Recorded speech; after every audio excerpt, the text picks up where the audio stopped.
What's up, everyone? Welcome to the video. Today we're going to take a look at how to change the battery in this Nissan Rogue remote key fob.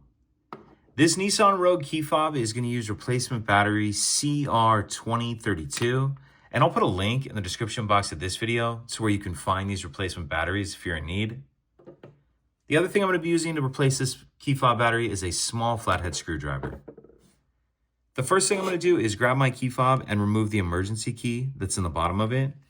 That's done by pressing this release here on the back of the fob that my thumb's on, and the emergency key will pull out like that. We can just set that key to the side. Now if we grab our screwdriver and take a look at the bottom of the key fob, I'm going to come in right here, and you can do this on either side, either right here or right here. But what I'm going to do is take my screwdriver and I'm going to put it in between the black and silver plastic right here. And once I have it in there, I'm just going to twist the screwdriver. You can see it starts to open the case. Go ahead and pull the case apart. And in the back half of our case, we see our battery right here.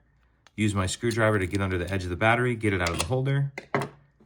Now I'll grab my new replacement battery, and you want to make sure that you're installing your new battery with the plus side down, positive side down.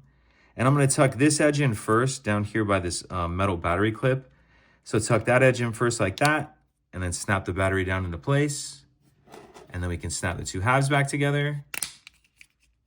Slide our emergency key back in, and that's it.